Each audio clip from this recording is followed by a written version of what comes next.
Hello, everyone. This is Angela Johnson Ayers here with another YouTube entry of Confessions of Mommy. I'm glad to be with you. Haven't recorded in a while because just living life and really rethinking of how I want to rebrand and really reach out to you, the subscriber. Please subscribe to my channel. If it's a blessing to you, give me a thumbs up. If you like it, hey, you like my hair? Do you like it? I did it the other day. But anyway, even if you just like my hair or whatever, just give me a thumbs up and subscribe to my channel.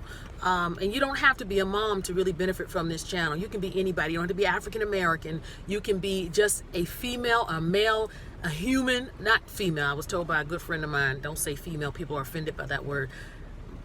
A woman or a man, male, and just listen to my channel. But what I want to talk to you about today is how to really, what you can do when you go through a financial windstorm. You may lose your job, or your mate may lose their job, or something happens where your finances are just truly shaked and rocked. And I'm going to tell you how I came about this. Back in March, and many of you do not know this, in March, my husband's job laid him and a lot of the other workers in his division off. A lot of these companies are downsizing, and they have the right to do that. We purchased a new home. We had a home built, and we went to closing on December 28th. We moved right into the home in January. And my husband's job, March, I think it was March 3rd, he called me. He said, "Angela, where are you?" And when you get that kind of call, you can feel and sense something's off. And I knew no one died because I would have sensed that. So I was still calm. And something told me, well, I'm not going to say something. I believe the Holy Spirit told me and he said, "Angela, your husband's lost. Your husband's laid off." I just knew it. I could tell. So even when he said it, he said, "Angela, where are you?" I said, "I'm out. What's up?" He said it just like that. Because my thing is, let's just cut to the quick. I need to know what's happened. You understand? He said, "Well, they laid me off, and he started naming his other co-workers." And I said, "My God, what?" I said, "Well, how did they do it and why?" And he explained how they sat down with each one of them at Starbucks and they blah, blah, blah, and they talked to them.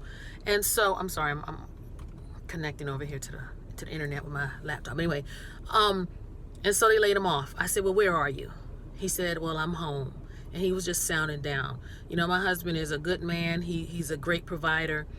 And he's like, "Angela, we have a brand new home, our children, the vehicle that his job also had him use the company vehicle all those years that he was with the job because he needed the vehicle to carry out his task as an employee." So he was like, I'm not going to have the vehicle anymore, blah, blah, blah, blah, blah. And so I said, "It's okay.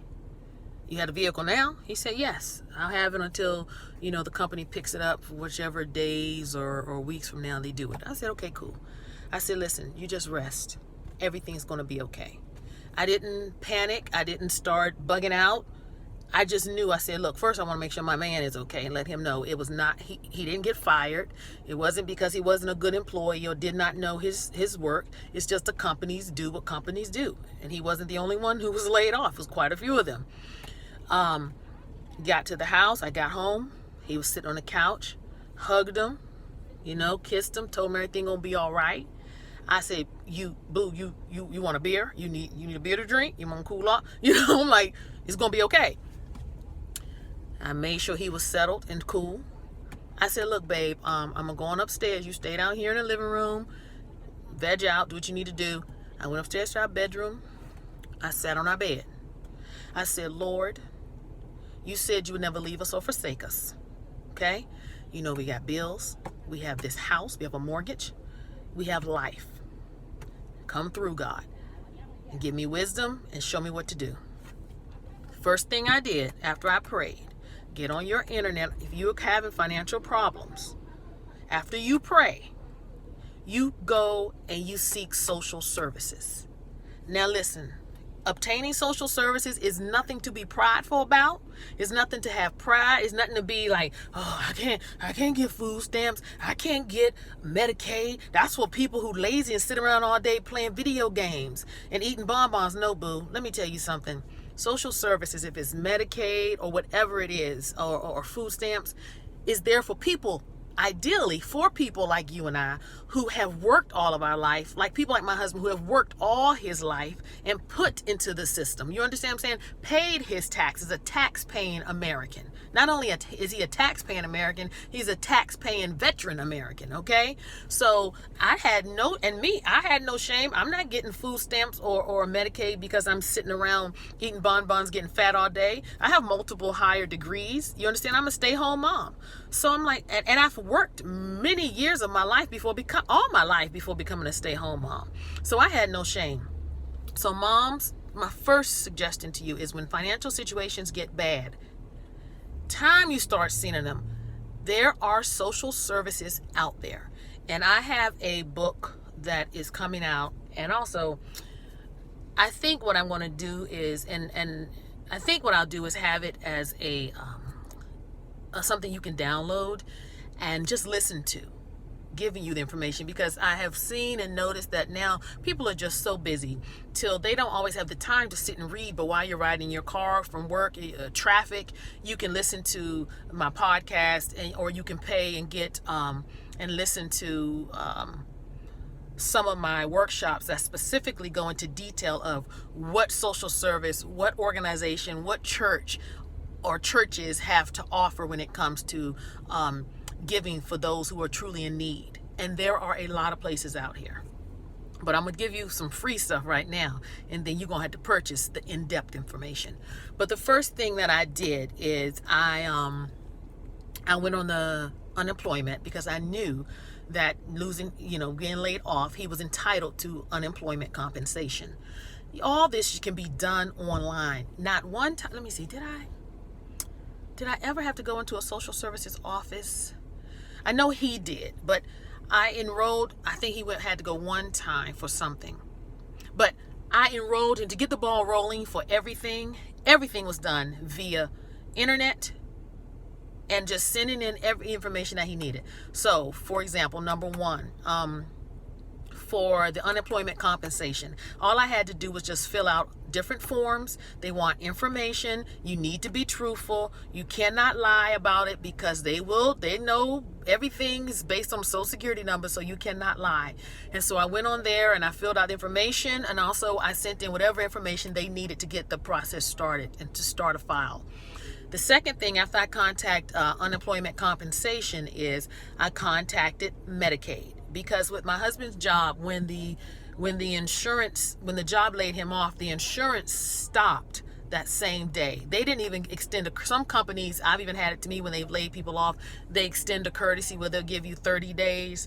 They didn't even give me 30 days. My husband 30 days of medical coverage. The medical coverage stopped, 401k, all that stuff. You understand? So it's like, okay, Medicaid. I contacted Medicaid, filled out all the information for myself, hubby, and the children. Got that square. Last thing, okay, food stamps. I went on the website for public assistance in my area, and filled out everything, and a lot of it is extensive, and it paid off, because we got covered with Medicaid, we all got food stamps, and my husband got his unemployment compensation.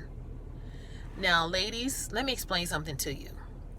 Many of you will be in need, but some of you will stop midway in the process because it is and can be tedious. The government is not going to just give you $700 a month in food stamps without wanting verification of who you are and your finances. So you are going to have to, either by email or text or taking the papers in, you are going to have to submit documentation for your situation. But I'm going to tell you, it's worth it at the end. There are too many of you all out there, you just say, oh, forget it, I'm not going to follow through with this. Listen, God gives us wisdom. You can pray all day, but faith without works is dead. And there's one thing that, and truly, that I pride myself on, is that I know how to push through and get what I need for my family, for my husband and these children. And so that's what I did. And I thank God. And I'm encouraging you, do not get, what's the word? Don't lose heart or be faint-hearted because it seems like, oh God, now they're asking me. Because what will happen when you go online, whenever you apply for any type of social services, they will assign you a caseworker. And in most cases, that caseworker, regardless of the state you're in, and when I say state, I mean like whatever state in the United States that you reside in, they're going to ask you most of the time for some type of documentation. They'll usually email you because your caseworker is assigned to your case. You're given a number, if it's either based on your social security number, whatever. And they may either contact you via mail and or email and or phone. And when they do that, they may say, okay, look, Mrs. Ayers or Mr. Ayers, we see that we have your employer's contact information. We need you now to give us a copy of you all's birth certificate so we can verify you are who you indeed say you are. Don't be like, oh God, that's too much work. I got to order my birth. You need to be steady in the process to get the services that you and your family need. You cannot be out here without any type of medical coverage. Is Medicaid the best? No, but it's better than nothing. At least with Medicaid, you can go and you can get your dental cleaning. You can get your eye exam. Now, of course, let's say if you need glasses, they're not going to pay for you to get any type of Louis Vuitton or any type of Fenty glasses. You understand? That's not on the Medicaid plan. But you will have some glasses. You can see. Do you understand? Pride goeth before a fall and a haughty spirit before destruction. And the problem with too many Americans is that you're too prideful. You're trying to live up you're trying to keep up with the Joneses. Listen, I have no shame. You're talking to a very well-educated person. But when bad things happen or unfortunate things happen to good people, like, for example, my husband being laid off, what am I supposed to do? Oh, poor us. I got a master's degree, and my husband, he's an educator. He's an educated man. Oh, this is terrible. This happened to us. You get in survival mode. You get in survival mode, and you start reaching out to places. Now, again, in those cases, especially where getting Medicaid, food stamps, unemployment compensation, that may take time. And if your money is really funny, and if you don't have people around you, or if you just need food quickly, there are food pantries you can go to. There are a lot of organizations in your area, a lot of churches that have food pantries. I did not have to utilize food pantries this go around. But when we first moved here from when we first moved here from Maryland to North Carolina about 5.5, almost 6 years ago, my husband started a job. They told us he was going to be making $30,000 more than what they really were paying him. But we had already packed up and moved. We were here. We had to do what we had to do. So money was tight, but God provided. In between those jobs, he was in between when he said, Angela, I need a better job, blah, blah, blah. So he got a better job. And so in between, while waiting for that new job to start, things were very tight. And I mean, it got to a point, this was when Lillian was still wearing pull-ups. I didn't even have money to buy diapers at one time. Now, I could have called my dad and been like, Dad, can you shoot us $500 or $1,000? But sometimes you got to try to find a way. I really believe sometimes people, you got to struggle in wisdom now and figure it out for yourself. So I got on the phone and I started calling different organizations. Thank God for the internet, people. And I typed in churches that donate or just organizations that help with food. Or if you just get on the phone and you just call one place, you will be amazed at how people will try to help you. I called this one church and I said, look, we are down to the bare necessities. I don't even have money to get Pampers for our child. And she said, honey, there's this organization that gives out Pampers. Then another place told me about this organization that will help pay your utility bills. We had a utility bill that was $500. This was, like I said, about 5.5, 6 years ago. And I don't know how. I said, what are we going to do? I contacted this one church, this Methodist church in downtown Raleigh. And before I went, I found out, I asked them, what information, what documentation will you need for me to bring so that you all can assist me in paying this utility bill? And she told me you have to bring all, the bills, all your bills. At the time we were renting a house. Show us proof of your renting agreement, your leasing agreement. All this information. And this is what I'm telling you. There are times, yes, you can just show up to some places like food pantries. But places are not just going to cut you a check or pay your bill without seeing some type of documentation. So again, no matter how dire your situation is, always call, especially when you're asking for financial assistance, and ask them what type of documentation will they need. But I went there, well, not just me, because in many cases, in a lot of these places, you have to bring not just yourself, but everyone who lives in your home.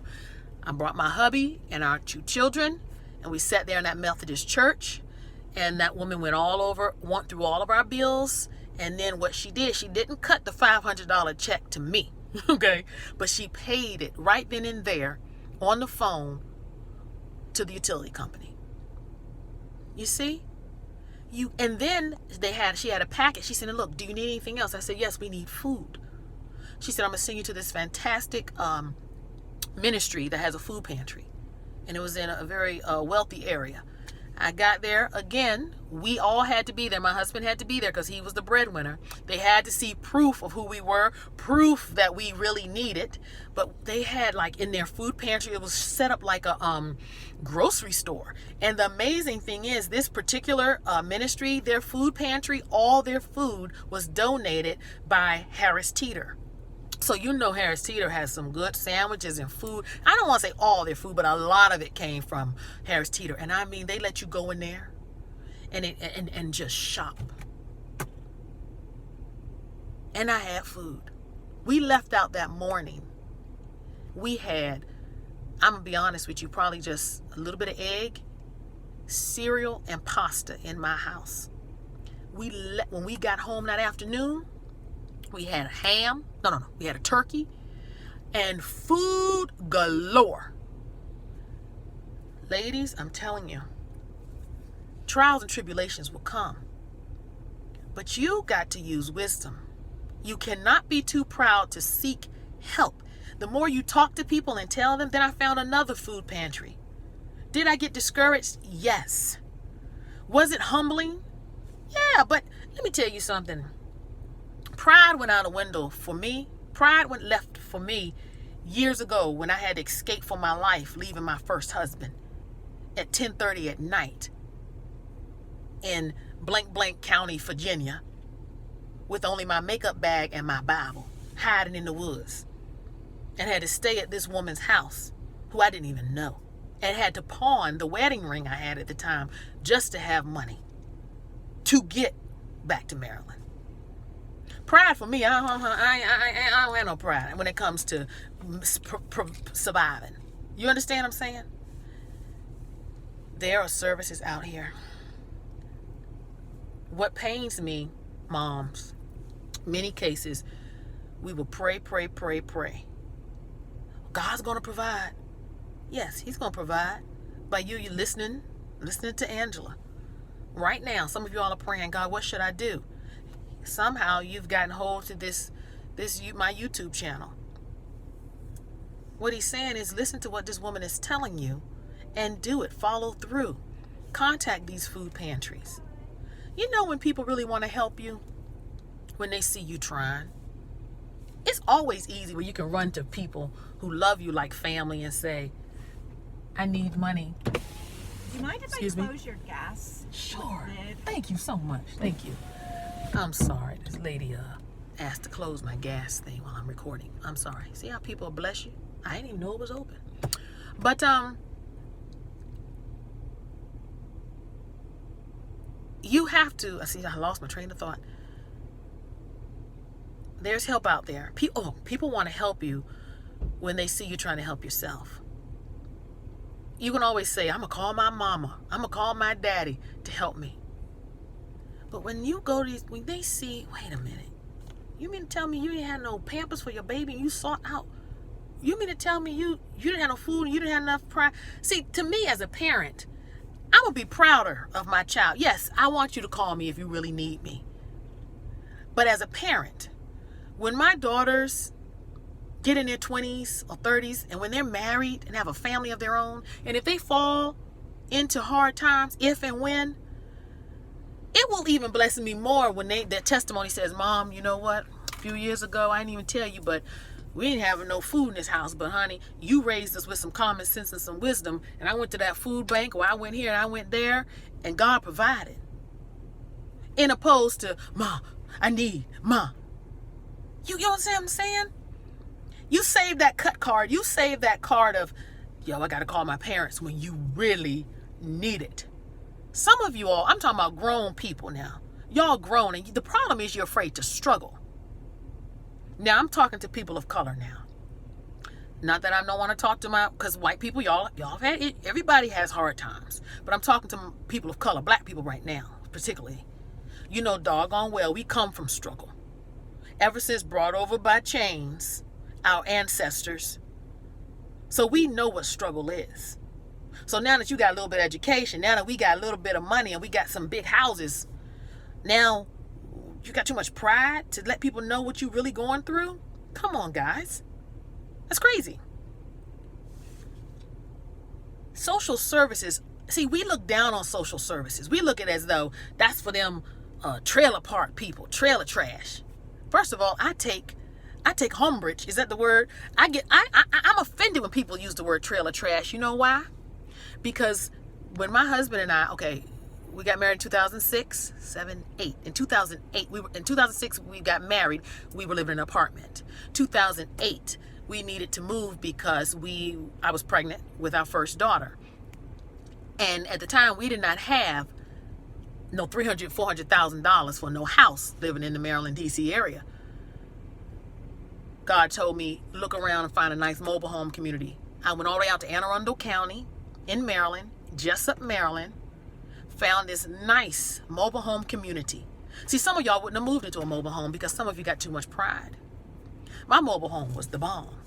And what makes it even better is the mobile home we got, of course, I'm very particular. Even in my brokenness, I was bougie. But I told my husband, I said, look, we're going to get this mobile home, but we got to at least put in some money to get some people to renovate the bathrooms and the kitchen. I'm very funny about bathrooms and kitchens. And we did that. We had contractors come, put in $5,000 to renovate. We purchased that mobile home. That was an investment for us. So when you call people trailer trash, not all mobile home communities look like something out of, I don't know, Hicksville. And even if they are in Hicksville, that's a modest beginning. At least some of them own it. You still renting. Hello? There's nothing wrong with renting, but I'm just saying. Okay, I'm just saying. So even in then, getting us, now here I was, highly educated. At the time, I was working as, was I still working as a principal, as a middle school? I don't think I was. I don't know what I was doing at the time. And my husband had a good job. So we both were working, I believe. But still, I wasn't working at the time. And so, all we could afford was that mobile home. And I thank God we got it, because you know what?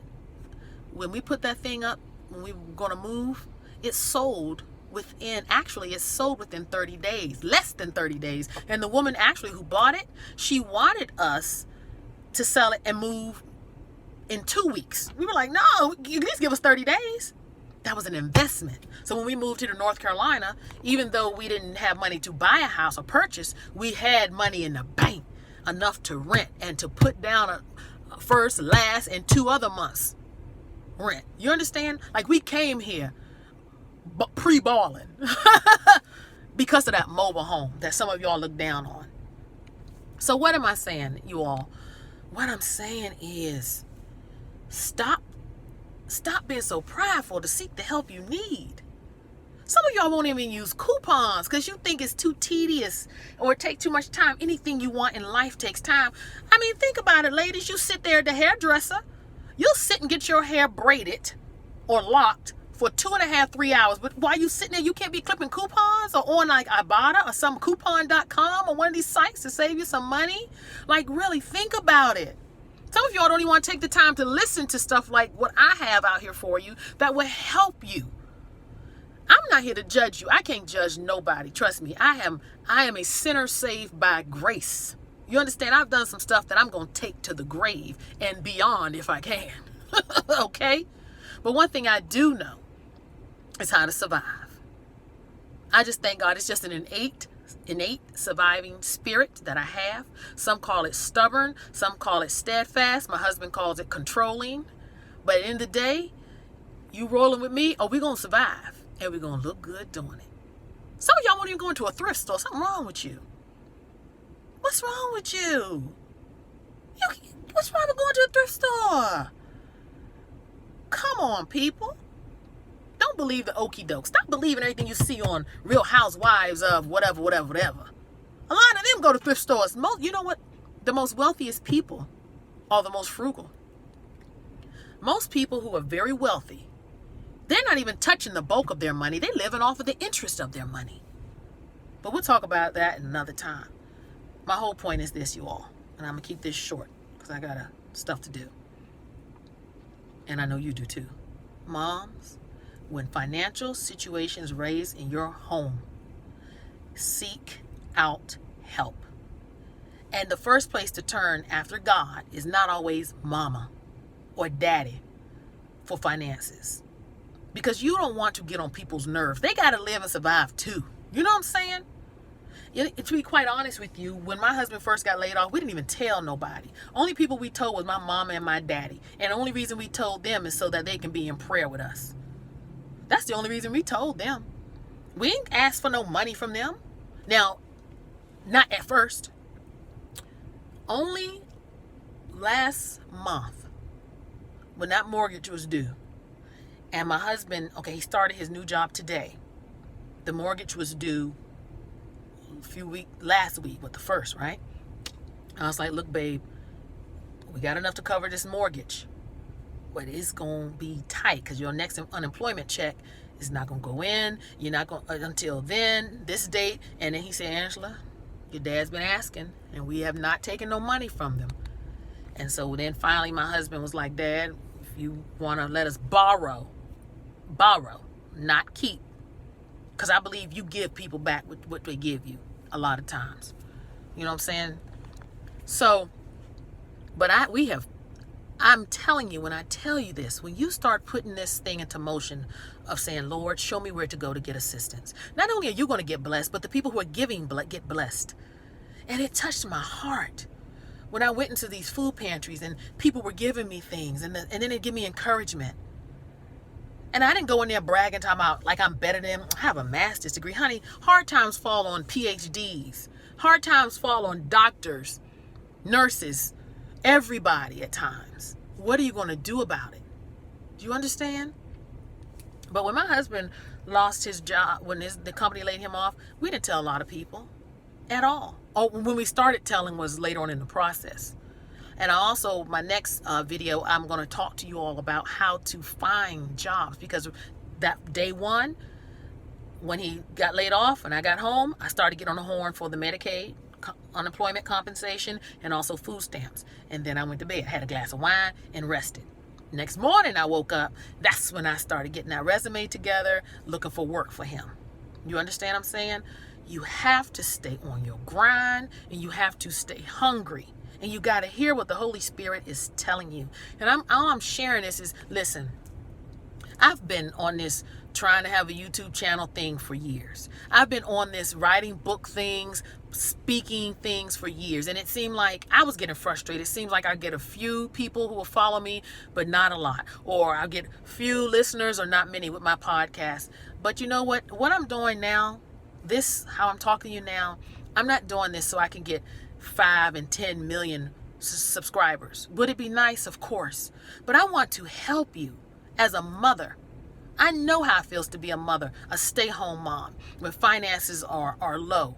When your kids get on your last nerves, when you contemplate leaving them. I know how it is to be a depressed mother. I know how it is to try to self-medicate as a mother with drinking more than you should. You understand? I know how it feels to feel sometimes like everybody's pulling on you and you don't have nothing for yourself.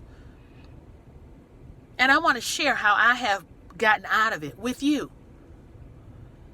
Yes, would I love to make millions of dollars on YouTube and everything? Yes. But this honestly is not my reason for doing it. I see the struggle every day of how moms particularly are just trying to make it. And you feel, and you need somebody to encourage you and help walk you through it. I'm here to walk you through it. Confessions of Mommy, these are my confessions. This is what I have been through as a mother. I'm telling you, I know how it feels to have anxiety, depression as a mother. To contemplate, like, damn, if I ain't had these kids, I'd be gone. You understand? Gone.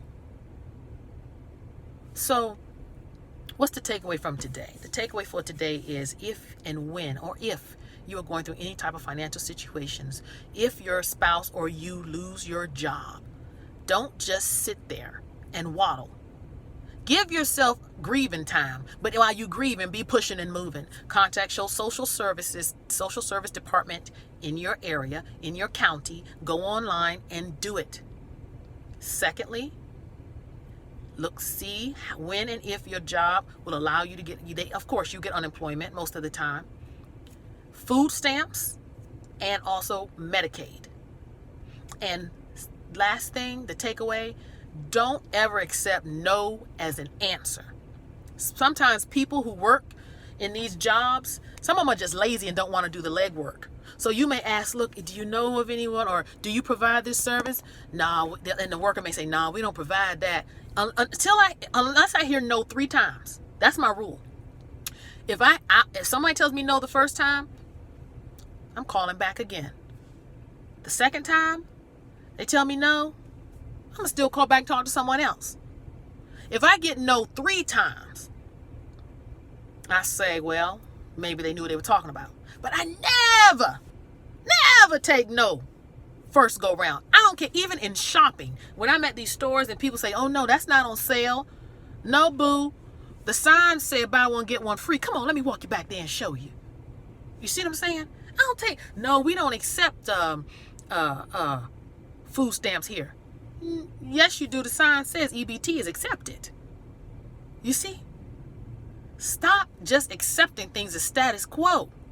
People, let me tell you the bottom line, and I'm going to let it go. But I like talking from my heart to you, because this is Confessions of Mommy. You know? If you remember this trait and you pass this on to your children, you win. You'll be winning in the game of life. Rule number 23. People are self-centered and do not care. Point blank. You know within yourself. Someone will call you, or you call someone on the phone and you say hi, and they say hello, how are you? You're like, I'm good. Now this is what you don't even say, I'm well, thank you, and how are you? You don't care how they are. All you want to do is get to your question.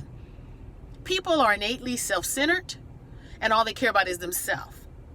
And if you want to make it in business or in life, you have to know how to flip that table and make it about them. People love their egos stroked. Most people love, especially if they're a narcissist, most people love to talk about themselves. And so this is how I have become a very effective interviewer. And that's why I do so well when it comes in interviews, or when it comes to showing or just talking to people, because I know how to get into your psyche to make you feel like you're the best thing in the world. Once you leave my presence, you're gonna feel like you something, even if you ain't nothing. I'm gonna make you feel like something, because I just know. And the reason I do that, and it's not fake, it's real. And it comes from me having all my life been rejected and how I would have wanted to be treated. So I learned, instead of becoming bitter, I learned, okay, you know what? I know how to make people feel good. And in the process of making people feel good and feel like they're interested, people will share their heart and their soul, and they'll help you. I'm telling you. Okay, so listen, moms, be blessed.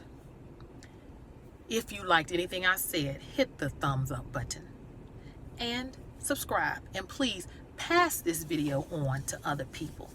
Please pass it on. Talk to you soon. Be blessed. Bye-bye.